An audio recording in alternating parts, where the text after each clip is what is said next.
Hi, my name is Alexander Stockton. I am from McAllen, grew up here. I graduated from McAllen ISD in 2011. I went to Gonzales Elementary School, Cathy Middle School, and Memorial High School. And in high school, I was a part of the IB program, so I took my classes at Lamar Academy and was also on the drum line.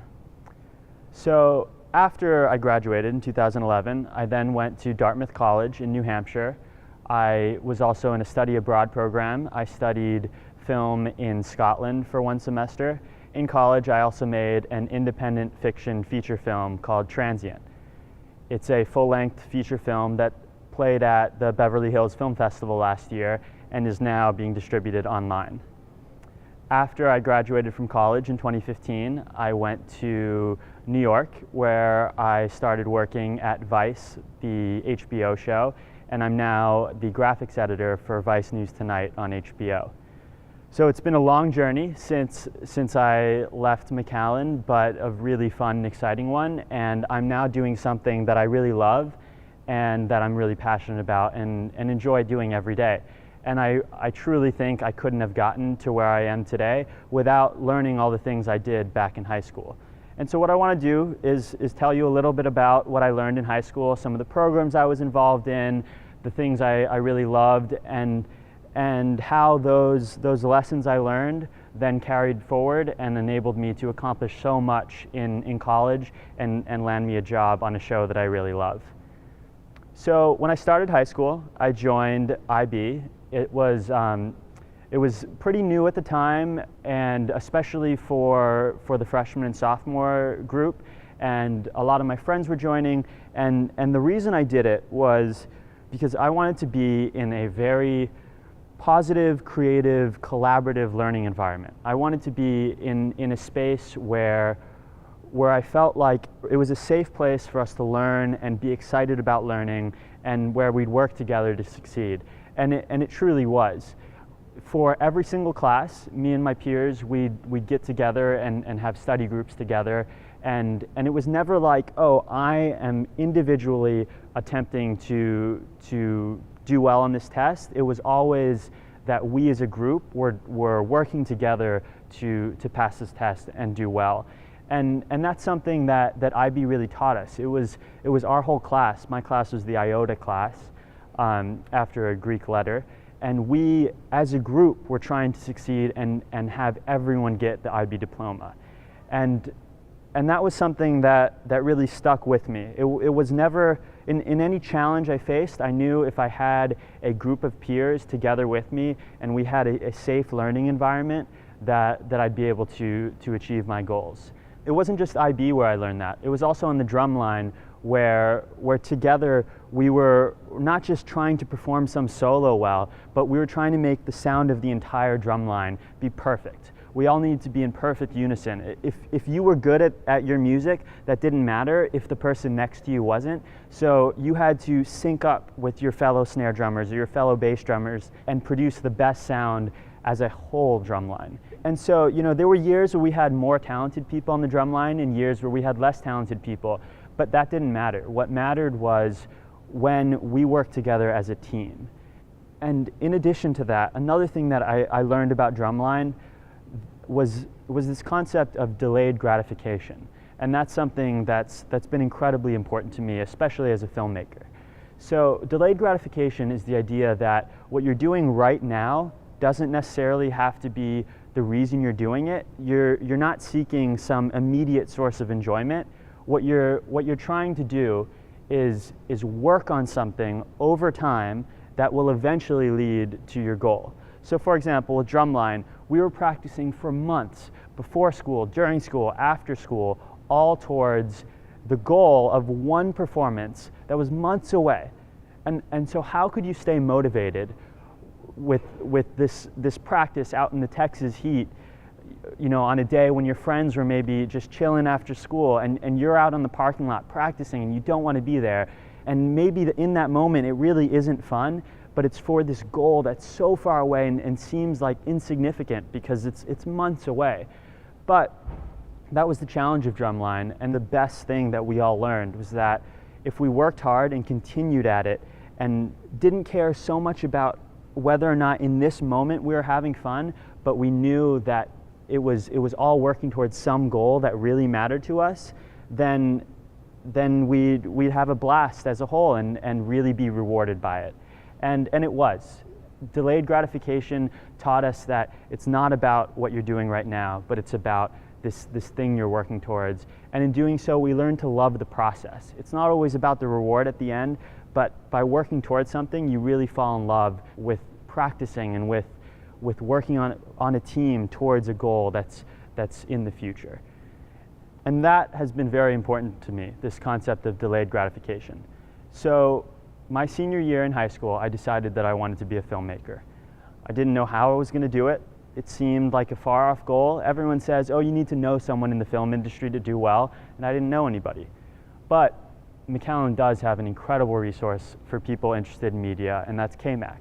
So I joined KMAC during my senior year, and KMAC is a really special program because not only does it create a safe learning environment for all its students, not only does it teach you those concepts of delayed gratification, but in addition, it teaches you that we all have so much to learn, and the only way you're going to succeed is if you're open to criticism. So in KMAC, we formed teams and worked towards our competitions like STN or Skills USA. And we'd have many practices. We'd practice on Saturdays sometimes, even on Sundays sometimes, and be just rehearsing, not doing anything that would really matter, but just learning how to work with our team and learning how to make a film in this intense short period of time. And at the end of the day, we'd all get together, we'd sit, in a couple rows in front of a screen, and we'd watch each other's work. And let's say it was my turn, my work was being screened, I wasn't allowed to talk at all. Only the people who weren't involved in that piece that was being screened were allowed to talk. And what this taught you was that it wasn't about you trying to defend your work or you trying to explain why you did something. No, you just needed to sit back and listen and be open to the criticism. And I think, the majority of what I learned in KMAC was from my peers.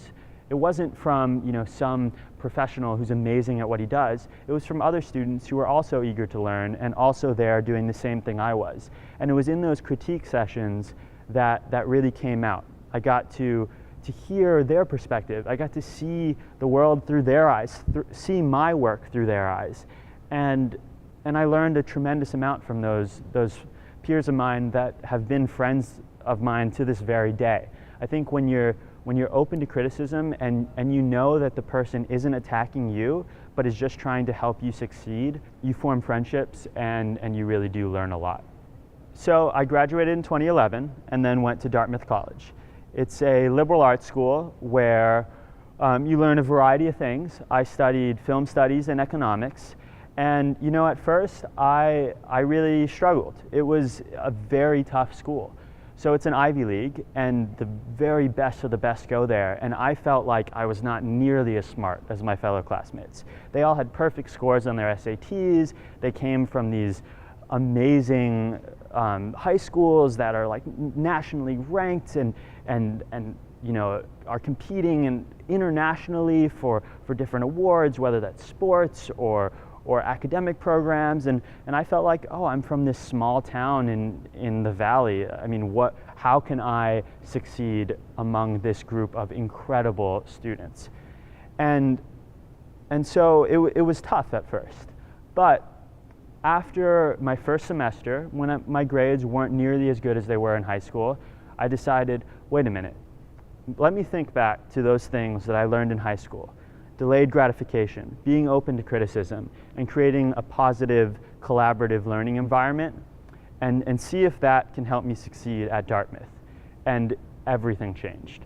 So first, in all the classes that I was struggling in, I reached out to my peers and said, hey, are any of you interested in forming a study group? We can work together, learn from each other, and together maybe succeed in the class. And that changed everything. I mean, from then on, classes got so much easier because I was working with my fellow students and we were learning from each other. And it wasn't just me alone at this difficult school, but it was us together figuring out how to do well.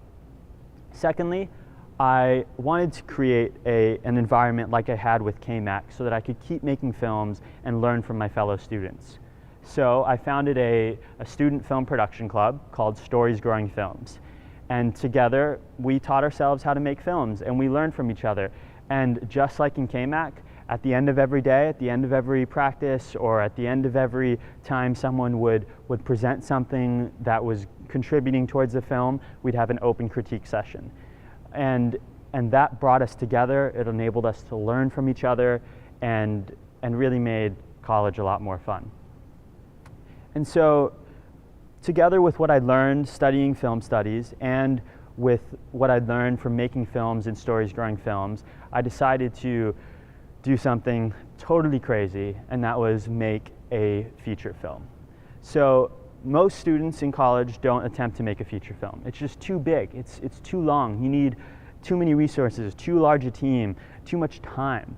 But what I did was I structured my college schedule to enable me to take some time off during my junior year. I studied during the summer after my freshman year and the summer after my sophomore year so that I could take some time off my junior year to make a film. And I called up all my friends at Dartmouth who worked with me in Stories Growing Films, the film production club. I called up my friends from KMAC. We all went to Austin, and together we made a film.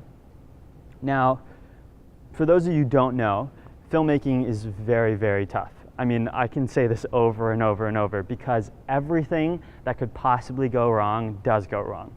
So for example, we're shooting this sewer scene. We have this 500-pound, 20-foot pipe that we've purchased. We've bought all these materials to make this fake mud that we're going to fill the inside of the tunnel with, and our actor is going to have to crawl through it in this intense scene, and we have it all perfectly planned out. What could go wrong? We get to the studio with our giant pipe, and the garage door where we're supposed to load through had been cemented shut, and they'd built a wall on the other side of it. So this was the only studio in Austin that was willing to let us shoot there. This small independent film, not charging too much. We could have easily just given up. But we got together, we had a very collaborative team, and we tried to brainstorm. We talked with the studio. We figured out that this room that they were putting in actually wasn't necessary, and convinced them to demolish the wall. So they actually broke down the garage door and the wall that they just built so that we could load the pipe in. And you know, we easily could have been defeated, but together we brainstormed and we kind of did the impossible. We broke through a wall to make this scene. And you know, there were so many times when any one of us could have just given up, and it was challenging. Maybe the costume designer had to prep for a scene with 100 extras and didn't know how they were going to get through it, and they reached out to someone else to help them. Maybe they reached out to the production designer who came to help them, you know, deal with that scene. Or in this case, where someone was responsible for that studio, I easily could have gotten mad at them because they held us up and weren't, you know, didn't have the whole thing figured out. But I didn't, because what would getting mad at them have done? Instead, we just worked together as a team in our positive, creative learning environment and found solutions. So making a film and going through college and everything, it all comes down, I think, to those three things that I learned in high school. If you're going to do it well, you need to have a safe learning environment with your peers that you feel like you're all working together towards some common goal. You need to be open to criticism. Don't go into something being stubborn or feeling like, oh, I know what it takes. No, you need to be open to learning.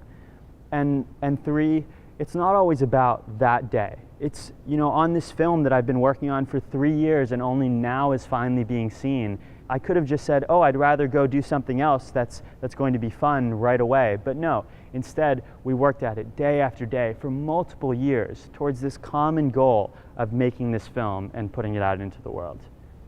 And those three themes were very helpful for me in college, and they also helped me when I graduated. So I moved to New York. I didn't have a job. I started calling people. I applied for tons of things, didn't get many calls back. And then I decided, you know what, I really like this show, Vice. Why don't I see if they need anyone to work for them? I knew I was underqualified. All the assistant editors and editors there had years of experience. I was just out of school. But for some reason, they took me in for an interview, and I went in, and I didn't say, oh, I know exactly how to be an assistant editor. I'm going to be your best assistant editor ever. No, what I did was I said, look, I don't know everything, but I'm very eager to learn. And I think this would be a great learning opportunity for me. And I think that I'm going to be one of your hardest working people because I really care, I love the show, and I want to succeed. And in taking this learning approach, not this know-it-all approach, but this humble approach where I knew that I had a lot to learn and was eager to be there so that I could soak it all in, they were happy to have me and made me an assistant editor. And that has been one of the best choices I've ever made, because a year later, they started a new show called Vice News Tonight, and I got brought on to be an editor for that show.